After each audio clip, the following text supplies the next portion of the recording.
Welcome to another episode of According to Amabile. I'm Michele Amabile, your humble hostess.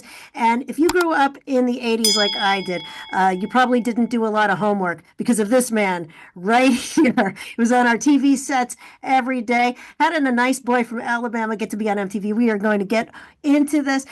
He's going to be in New Brunswick at the State Theater of New Brunswick with Mark Goodman, another man responsible for our childhoods. And it's 80s TV, presented by Neon Nostalgic. We're going to talk about the show. Welcome, Alan Hunter.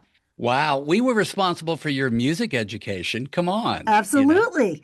You came home and you turned the tube on and you learned all about bands that you'd never seen or heard of before. Absolutely. You know what? I still go on the air to this day. You'll love hearing this one. When I introduce Tina Turner, I introduce her as Tina the Burner Turner because of Triple J Jackson. Oh my God. He used to say that all the time. That stuck with me forever. I Tina the love Burner that. Turner. Our dearly departed friend JJ Jackson did introduce me to a lot of words and had a lot of nicknames for people. He called Howard Jones for the first time Hojo.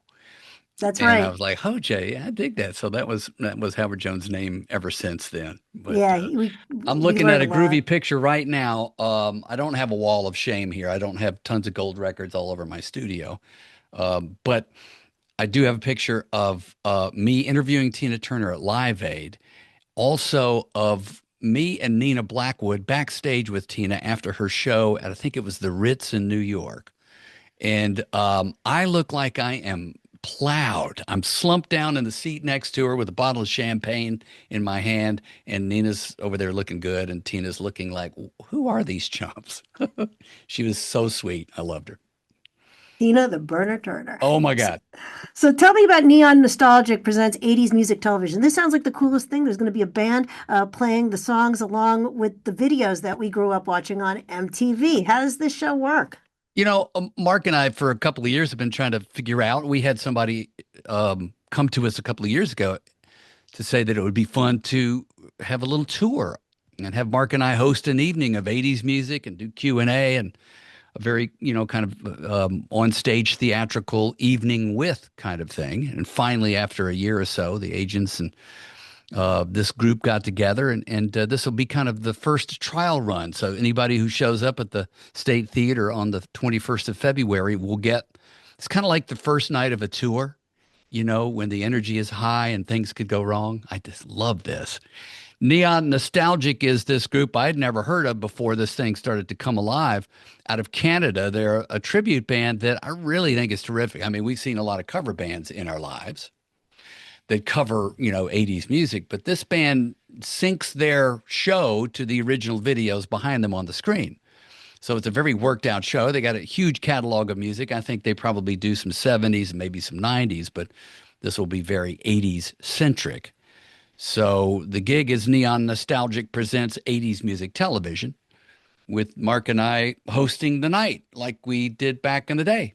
So it'll be fun.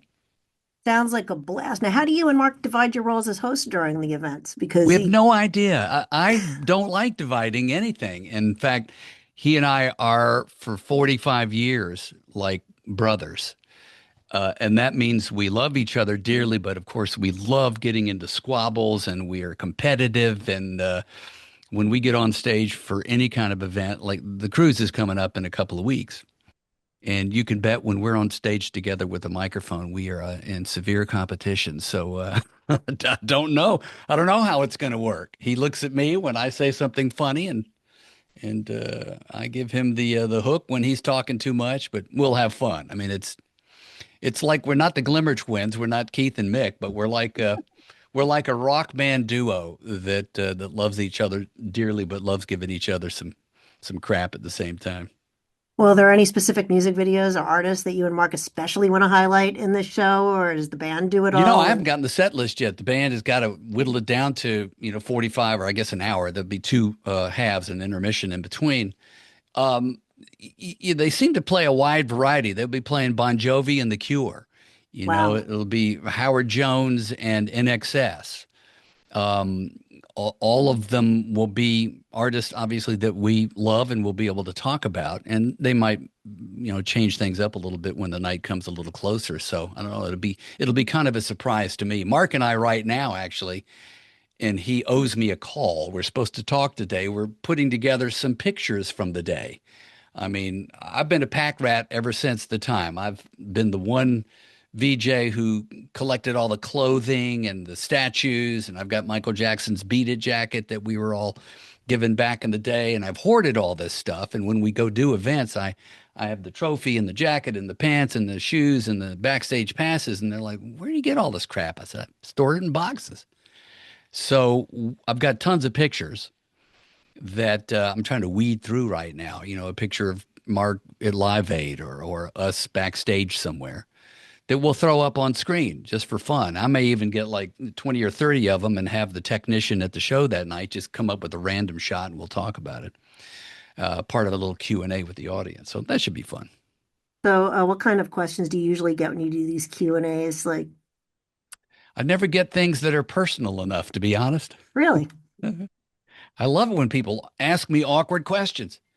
The promoters of the show, the folks at the State Theater said, well, we'll get all the questions, in advance. Maybe we'll get people to write them down. It's like, no, don't get anybody to write anything down. Just pepper us, and we'll see what goes. I've always been really spontaneous. That's, I think, what MTV was all about. The spontaneity of it, the kind of anarchic vibe that anything could happen.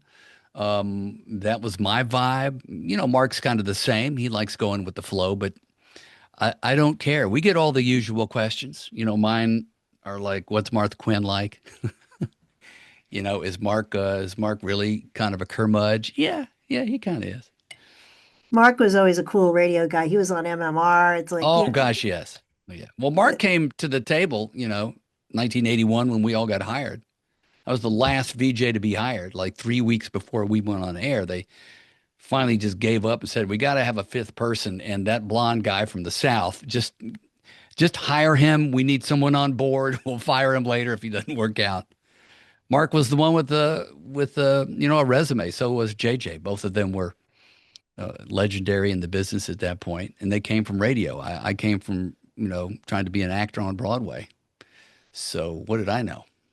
so did Worked they out. find you before your audition, or did you see it in backstage? Like, It's crazy. It makes no sense. It's kind of right being in the right place at the right time. When someone asks, how do you get in the business? It's like, I have no idea. You can't do it from your basement in Toledo. If you want to make it on Broadway, you got to go to New York. I wanted to be an actor. So I moved to New York, went to drama school at Circle in the Square, 50th and Broadway. yep. And I was there for, almost a year, waiting tables, bartending, whatever, an actor did back in the early 80s. Knew nothing of this event, bumped in to the man who created MTV, who's one of the creators of it, Bob Pittman. You just have to hang in there. It's a long story. Sure. I went to school in Jackson, Mississippi, born and raised in Birmingham, went to school in Jackson, Mississippi.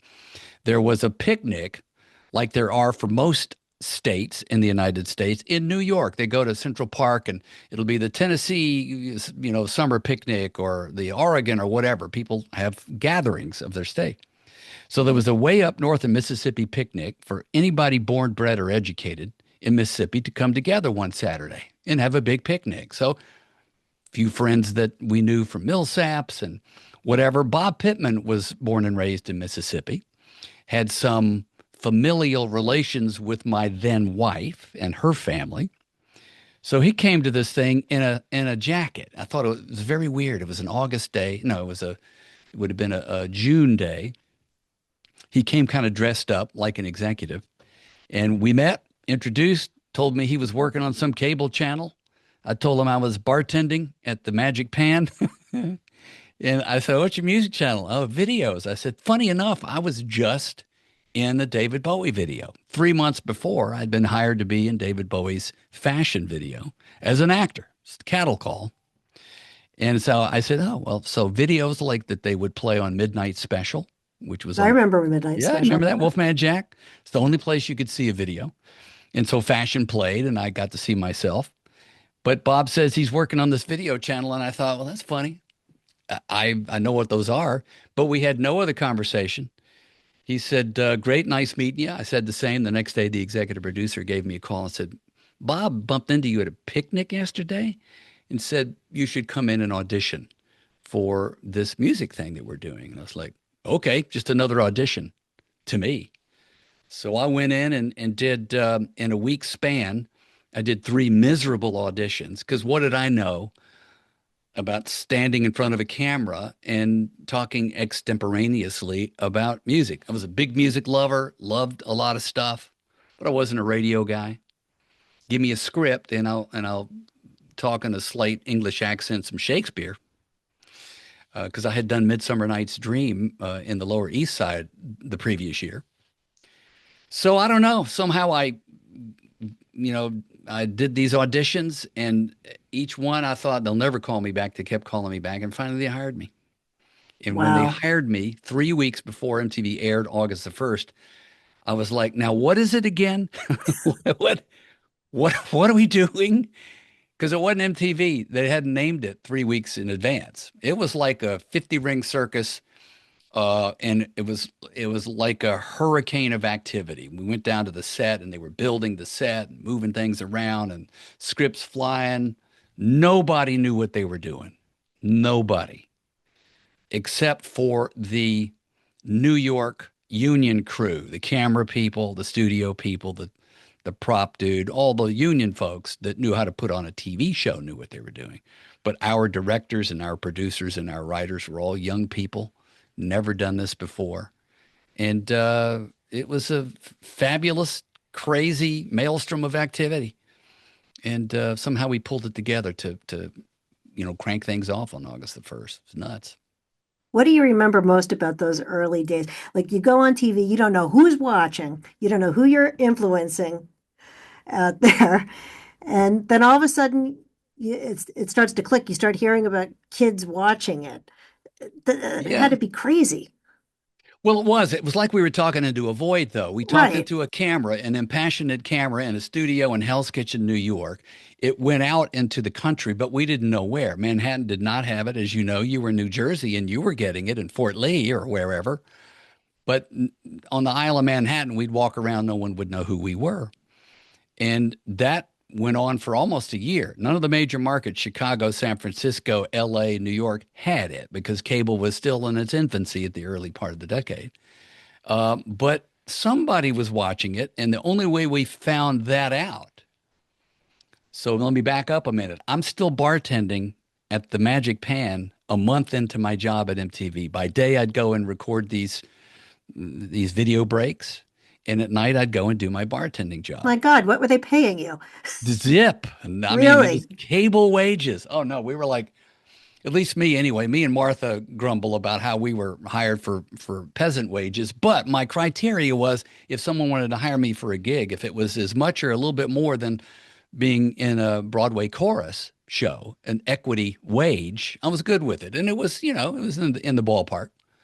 So I didn't care. I didn't get into it for money, and I was a little naive at the time, so I didn't make a great contract the first year. But we didn't really know what the beast was. Nobody did. We were inventing this thing as we went along. Couple of million people is all that had available MTV to them in the country. 2 million people, called homes passed. So they didn't have ratings. MTV's bleeding money for the first year. They weren't selling any advertising. You remember how you would watch and you'd see the spaceman floating through space in between the videos and MTV graphics. You didn't see a Pepsi commercial because they had no commercials. They couldn't sell ads. So, I mean, early on we were going, well, I hope somebody's seeing this, and all I care is that I'm getting my paycheck. In a month, 2 months into it, I'm at the Magic Pan making a daiquiri late at night for a dude who keeps eyeballing me. He's looking at me sideways. I think he's just drunk. And he goes, you look familiar. And I'm like, oh, yeah, why? It didn't dawn on me. He said, he's from New Jersey, he said. Well, he goes, you look like this guy, Mark. And I So he was said, mixing you up with Mark. no, Alan Hunter. Yeah, Alan Goodman. And he said, you're the guy on MTV, this new thing. And I thought, oh, wow, that's weird. You're watching it out wherever you are. And the next day I thought maybe it's time for me to quit my bartending job because I'm not going to sit here mixing daiquiris for people who recognize me now. The Bridge and Tunnel crowd coming in on a Saturday night is it's going to be very hard. So I quit. Again, none of us knew what was happening. The only way we knew that there was something going on was that a few months into it, they started sending us out on these promotional trips. We'd go to Middle America, somewhere in Iowa, to a Turtles record store for a personal appearance. And the first one I did, and we all have the same exact story. We're in the limo with the cable people in their members only jackets. Wow, man, this is great. The people love MTV on our cable system here in Iowa. And I was like, all right, great. We get to the store and there's 1,000 kids wrapped around the block and we all said, who are they here for? What rock star did you also have come into this record store appearance? And they're like, they're here for you. And to have a bunch of strangers, I'd never experienced this before, people who know me, who I don't know, line up and say, what's Martha like? And JJ and Nina and Mark. And I love the Stray Cats and I love you too. And I love you. And would you sign, my thing, and I thought, that's nuts. Go back, relate the story to my pals. You won't believe what's happening out there in Middle America. So we started to get the feel that they may not be showing it in Manhattan, and we're not getting much feedback here. We're in a bubble, but they're watching it in Middle America. And then you started to see that MTV, I Want My MTV campaign happen half a year into it. Things really started to roll. And, in a year when they went to the major markets, then things really started kicking up. And you had old ladies on the streets of Manhattan yelling at me and Nina one day saying, play more Van Halen. It's crazy. When did you start getting the celebrities coming in for the interviews? Do you remember when that started and who the first one was, the first celebrity interview? Sure. I mean, I think that the credit the MTV suits for managing to impress people. They got money from Warner Amex, $25 million to start the thing. But to get Mick Jagger and the Police and Pete Townsend and Billy Idol and Cyndi Lauper, who did it a little bit later on, to come and be a part of it when they didn't even know what it was. They probably weren't even able to watch it. Although you had artists early on who were touring, like REO Speedwagon, who are on the road in their hotel, in Middle America, watching it on the television, watching their videos play on MTV. So they had to convince these people this was something that was worth it. The record companies, it's a common story that the record companies were hesitant. They kept wanting MTV to pay for the videos, and MTV was like, what do you mean? We're giving you promotion. And they're like, only 3 million people are watching. What kind of promotion is that? But as it began to catch on, we began to hear back from people that it was happening. Record stores were starting to get orders for bands no one had ever heard of. Again, a kid comes in and says, I want to hear the Stray Cats. And the local guy's going, who are they? They're from Long Island. Or I want to hear U2, or I want to hear Duran Duran. So record company starts getting, orders for these bands that are on their roster, but no one's listening to on the radio in America. And is, where are you hearing this music? And it's like MTV. So that bubbles up to the record companies, and they're like, this seems to be working out. So it was a little easier to get artists to come on. But early on, I had Bono and The Edge on. I was the first one to interview them on MTV. No one knew who U2 was. And so therefore I said, hey, welcome to the stage, The Edge and Bono. And The Edge laughed and giggled, Bono, are you really Bono? All right, Bono, what did we know? Frankie Goes to Hollywood, Duran Duran early on. We did some stuff with them. So a lot of the English bands were certainly much more Receptive. agreeable ABC and was all receptive. over Yeah, yeah, MTV. yeah. The Look of Love, that video was on all the time. Flock of Seagulls, that was Exactly. on all the So those time. bands were more likely to come on. The record company needed them to, for one, they needed the promotion, but two, they knew what the video was. They were much more adept at the imagery, the branding. They had top of the pops, for years over in England, so they knew what video music was. And so they adapted to it really well and accepted it. So early on they were it. The rockers like Journey and REO and Styx were, well, we play live music, and we sell albums. What is this video stuff? Hence their early videos sucked, unlike David Bowie. Well, I think the first Van Halen video I saw was Unchained on MTV. I Yeah, think, was that David just doing some live yeah, just jumping concert off the stuff? drum Yeah, rise yeah, or kicking his legs doing up the high. split.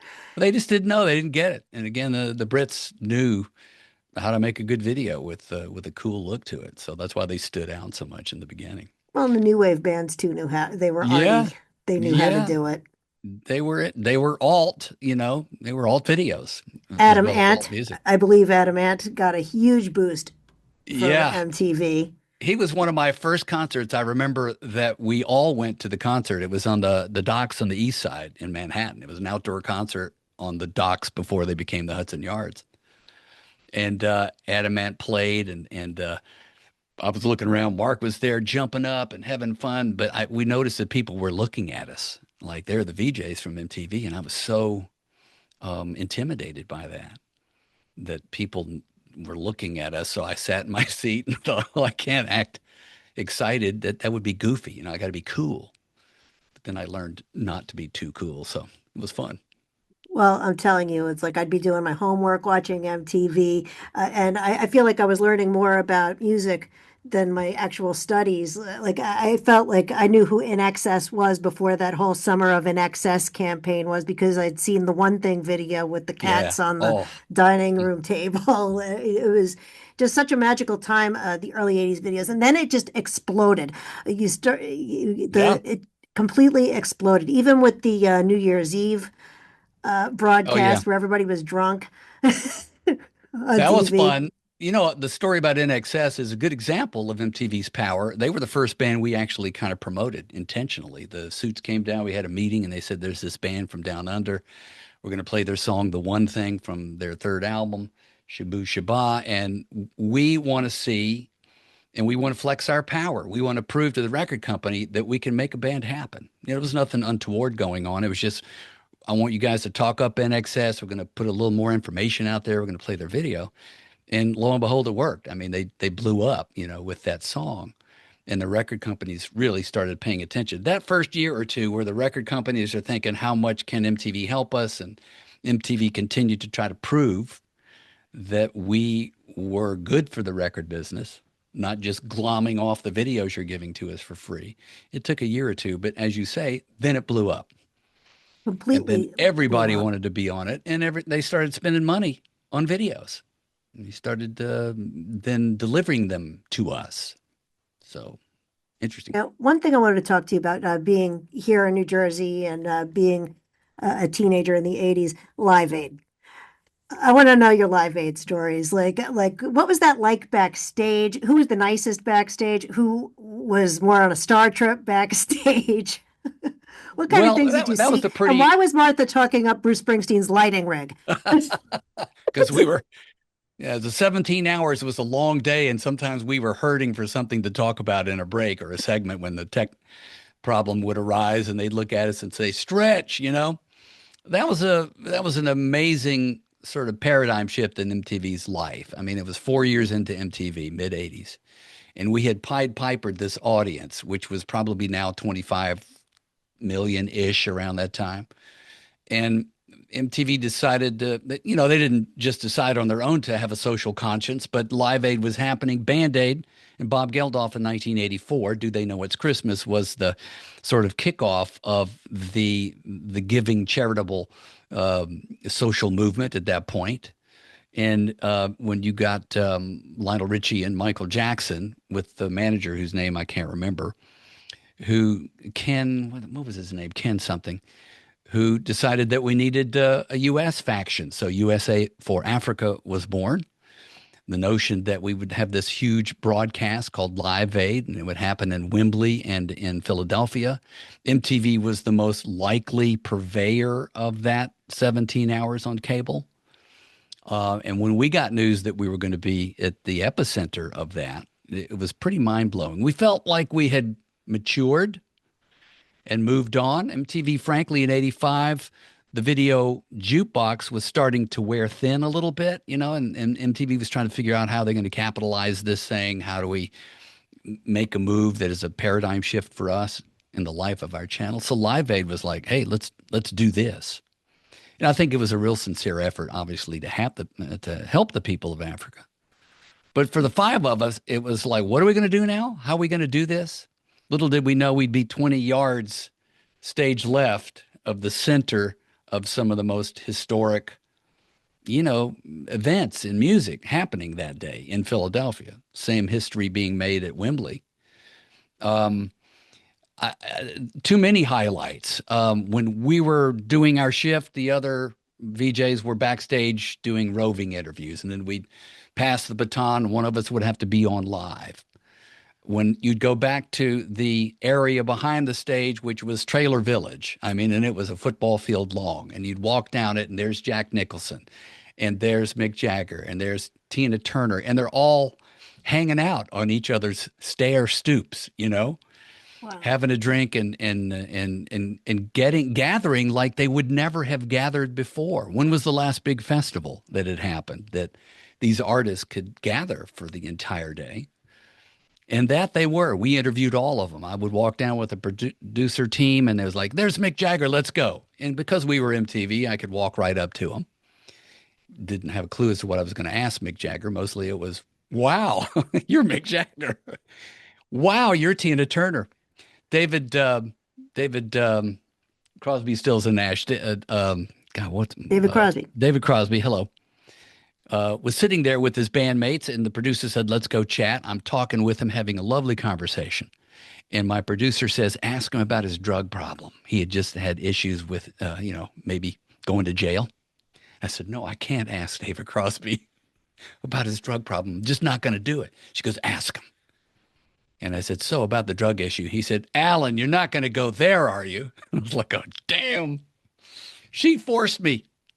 But that happened all day long, that we talked to movie stars and sports stars. I was interviewing Chrissie Hynde. I remember this distinctly. And she's, notoriously prickly, Chrissie.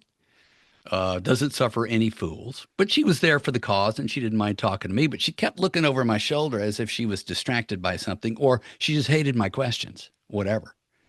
And her husband at the time, Jim Kerr of Simple Minds, is behind me, telling her that the pizza they had ordered had been delivered. So she was. How can you compete with pizza? I was like, oh, phew, it wasn't me, Chrissie wasn't dissing me. But it was an amazing 17 hours. We didn't know it would have the kind of impact that it had. And to this day, haven't they raised $250 million? I think parts of that organization are still in existence. And Bono, of course, taken the mantle and created One, and but it all kind of started there. You had an audience of MTV viewers, wide demographic back in that day. You had people that were 12 and people that were 70 that dug MTV because they were the only game in town. But for them to now understand that there were other causes beyond just getting your rocks off after school on videos, that you could actually have some serious concern for other people in the world. I was very satisfied with that. That was a big day in my house. I was working at Great Adventure. I had snuck a radio to Great Adventure at my corn dog stand. I was trying to listen to it on the radio. I got in trouble. So and I went home. I was all dejected. It's like Bryan Adams was coming on. They made me turn it off. And I was like, oh my God, U2's coming on. I'm going to miss it. Well, my mom recorded the whole thing for me. I was able to see it. I was like, yes.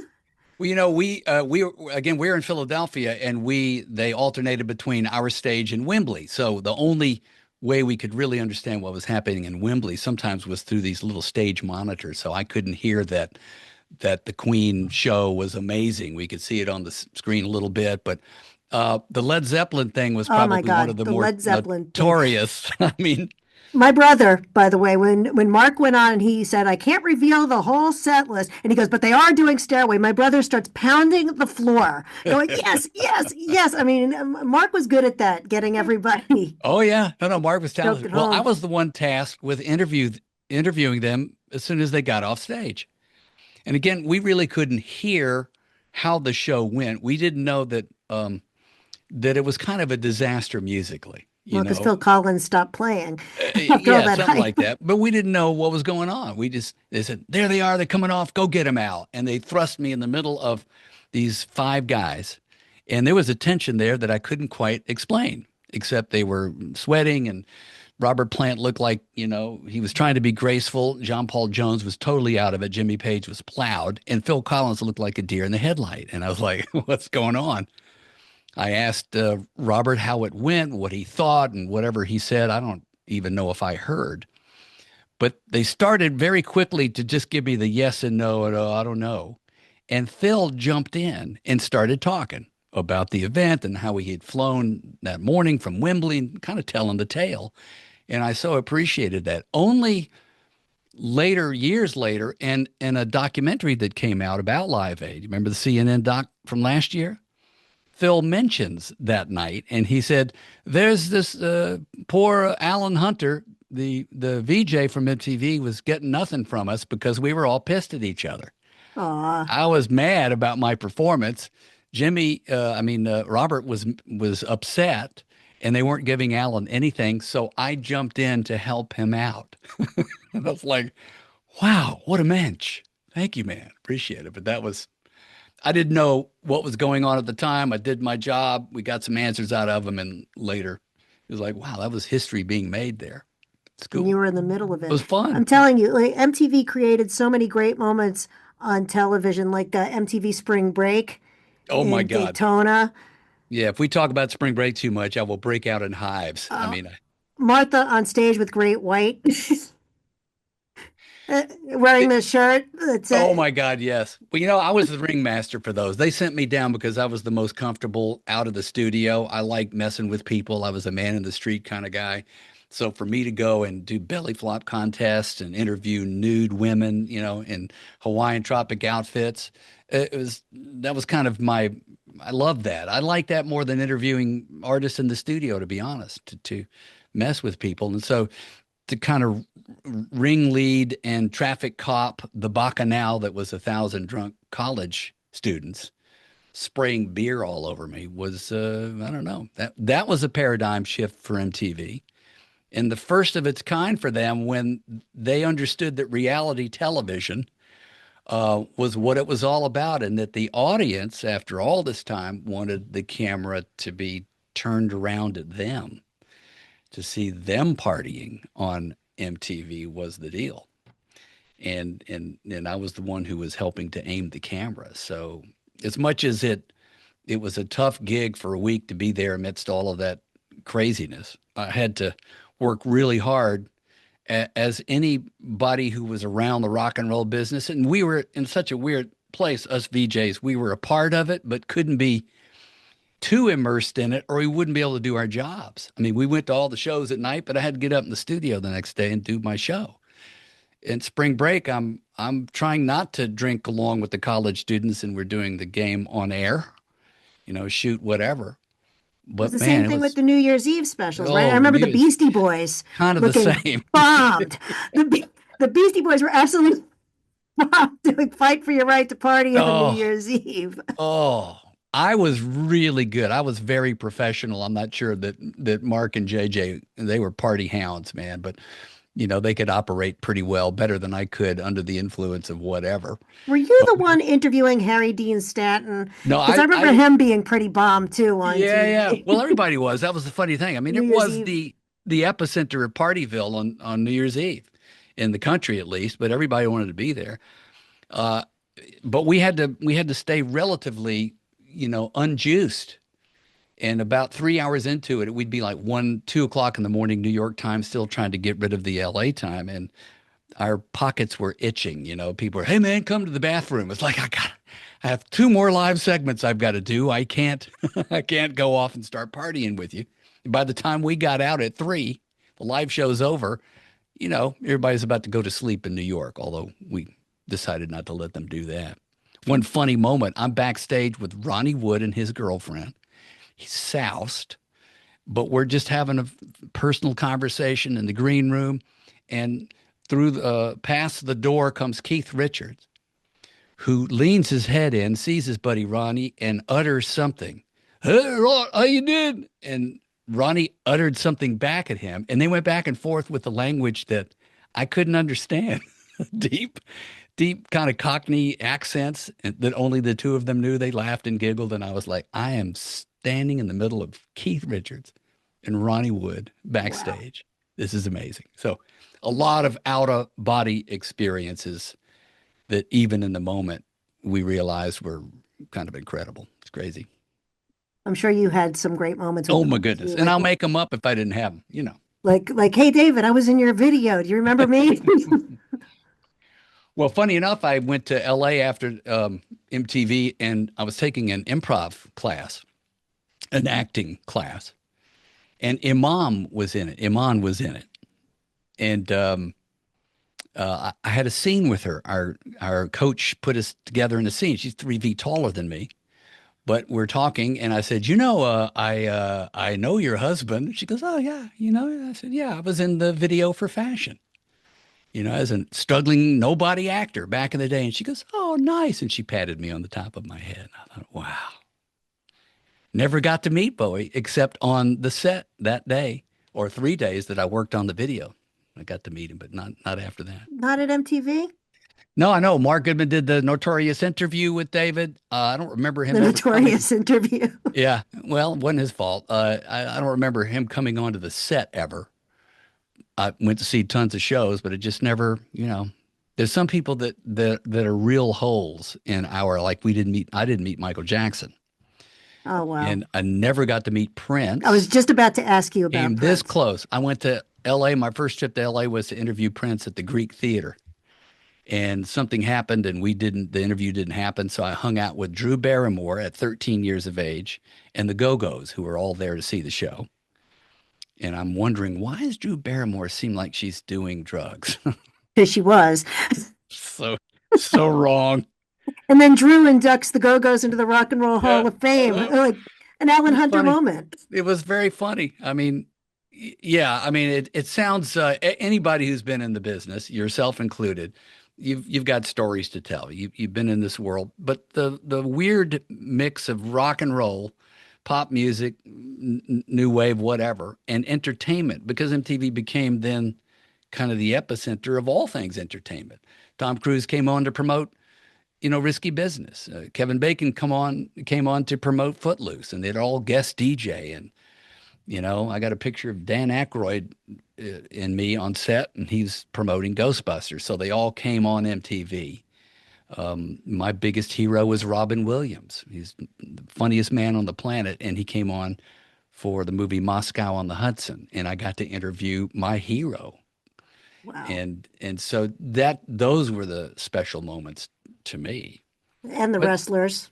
And wrestlers, oh my God. Yeah, well. Captain Lou and Captain Lou Albano and Cindy. That was the oddest thing ever, that Cindy and David Wolf, her manager, boyfriend at the time, was the one who really kind of put her up to it. It worked so well, though. It did. She was a trooper. It made sense, and she was so good at it when she was jumping on the backs. Oh my God, she got into it. She totally got into it. Well, that whole Roddy Piper thing, and we had the press conference where we plotted out with Roddy, and with Captain Lou. They kind of choreographed the fight that was going to ensue at the press conference. I'm going to get up, and then I'll slug you once, and then you curse at me. And I saw how wrestlers do it. And I'm in the middle. And then, Alan, you're going to say this. And I go, okay, I'm all good. It starts. We get into it. They start yelling at each other. Roddy comes around the front of the table where I'm sitting, and he grabs me by the neck and lifts me off my feet up into the air over and shakes me and throws me down to the ground, not planned at all. And somehow I kept my spontaneous wits about me and thought, wow, that's what it's about. You people are nuts. And that they were. But that was another chapter.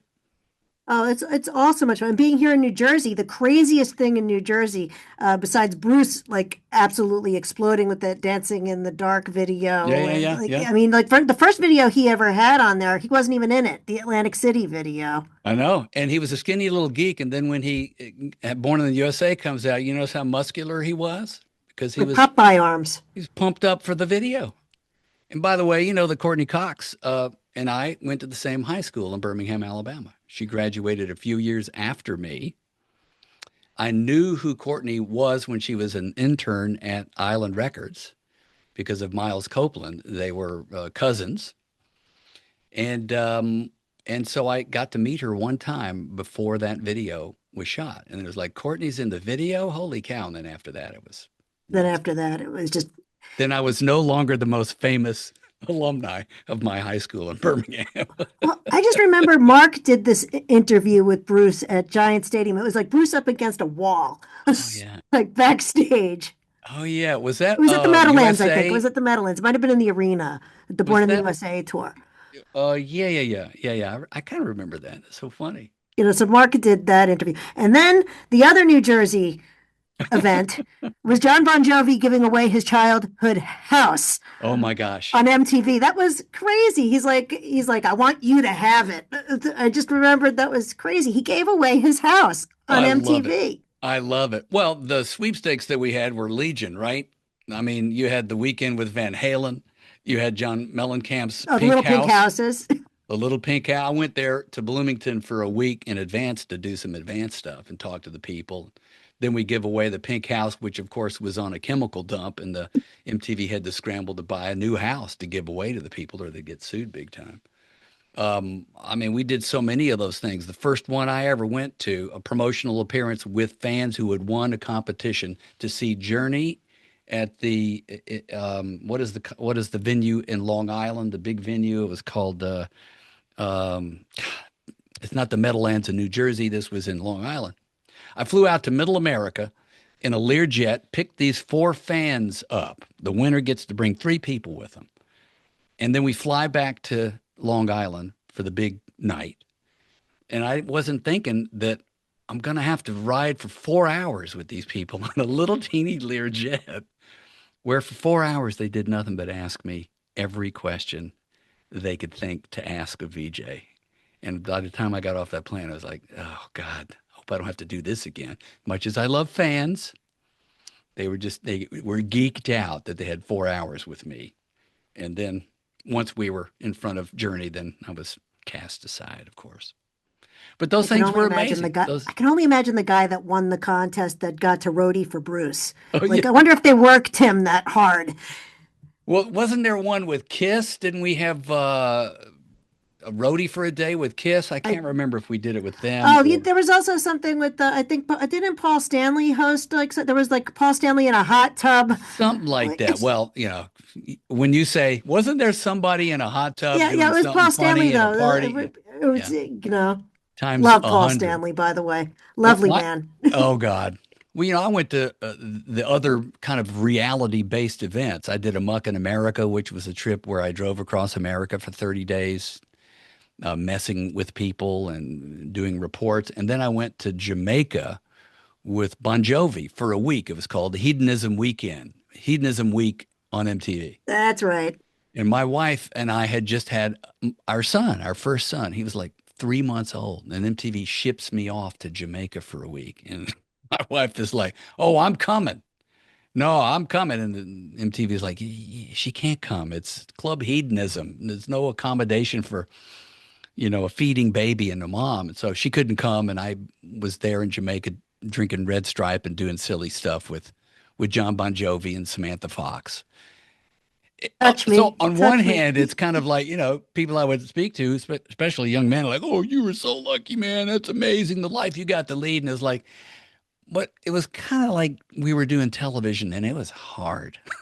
It's hard to be in that, like immersed in it for a whole week. But we had fun. I was looking at video just the other day. Pictures, by the way, for this event at the State Theater of me hanging with John on the beaches of Negril, Jamaica, in our little short shorts. So one of those may flash up on the screen that evening. Is this band going to do anything like maybe the Run DMC Aerosmith I think combo? they got a Beastie Boys song Beastie in the Boys. mix, as I remember. They do Beastie Boys. They do Walk This Way. They got a huge catalog. Again, they got to whittle it down to 20 or so songs. So they definitely are gonna jump into the rap and rock mix. But what a fun thing. I mean, for me, the cycle of MTV from 81 to when I left in 87, 88, and the wide variety of music. And I'm always harping on this. It's kind of like, can't we be that way today? The diversity of music that you saw on MTV, you and your buddies. If you liked Whitesnake and you hated Howard Jones, you could just wait a minute and you'll get to Howard Jones. And maybe you like U2, but you don't like Springsteen. But we all kind of got along in the mix, because of the videos. Oh, and when MTV just opened up to everything. I mean, first of all, MTV was the launch pad for Madonna, and Yes. that opened up a whole new lane for music Yeah. in And I that was the time. first to interview Madonna on MTV. You see, I And got a story for everything. tell If me people about the if Madonna people story. come to the theater and ask a question, I hate it. I mean, we've been answering this stuff for years, so it's like anecdote number 342, but I promise all of them are still kind of fresh. We were sitting around the green room, me, Mark, maybe Nina. We were often just hanging out, and a producer would come in and go, "Hey, someone's got to go down to the X venue and interview, OMD or ABC or somebody." And one of us, "Oh, I love that band. I want to go interview them. I want to do that." Well, Madonna had just come on the scene with Borderline. I think that was the first video. Someone said, Madonna is at the Limelight tonight doing a show, and I need someone to go down and interview her, just a kind of a quickie. And for some reason, Mark and Nina were like, "Oh, I got dinner plans. We can't go." I was I was left holding the bag. It's weird to think that someone would have hesitated to interview Madonna. We didn't really know how big she was at the time because she wasn't. And all they were concerned about was their dinner that night. So I was like, well, I guess it's on me. So I still have the video of me backstage with Madonna. It was about 10 minutes I got with her. And I came back the next day and said, "Oh my God, this woman is the most focused person I've ever seen in my life." We're backstage, the chaos. Every question I asked her, she answered with sincerity, no snark, and knew exactly what she wanted to say and exactly how she wanted to represent herself on this little news film that was happening on MTV. And I walked away going, "Well, that lady's focused. She's got the laser eyes." Mark interviewed her on the set probably half a year later, got a little bit more substantive interview out of her, but I knew she was going somewhere just based on my chat with her. It's crazy. She Well, was I cute. can't wait to hear all these Oh stories my and God. more. Well, I can't wait to not tell them all, but I'll be glad if someone asks. The State Theater, New Brunswick, Neon Nostalgic presents 80s music television. Feb 21, I think the stnj.org. I'm pretty sure I've been to New Brunswick before, by the way. There's so many places I've been in my life that I can't remember. I've been all over New Jersey. You've been at the shore, though, right? I've been to the shore, I've been to That's right. Asbury Park, I've been to, Secaucus. I've been to the Meadowlands countless times when it was known as the Meadowlands. Is it still the Meadowlands? Well, it's now, Owned well, by somebody else, we yes. yeah, it's we call it the The Meadowlands. Taco Bell Arena. I don't know. I can't wait to get there. I think it's going to be tons of fun. I love New Jersey. Well, we can't wait to see you, Alan Hunter, Oh, what fun. MTV Thanks. Music Television. I'm so happy to talk to you. I could talk to you forever. Well, I'm We got to sorry I leave could some go on. stories for the stage, though. I could go on. It's a pleasure talking to you, Michelle. I love it. It was great talking to you too. Thank you for coming on According to Amabile. Of course, if you like what you saw, you can always like and subscribe. I'll be liking. Oh, Alan, thank you. Alan Thank you, Hunter's going dear. to like and subscribe. I love it. Oh, Thank, I'm thank you hot. for joining According to Amabile. It was Thank you fun. very much, Alan Hunter. It was great to have you on. It's been a pleasure. It was fun to see you again. You too.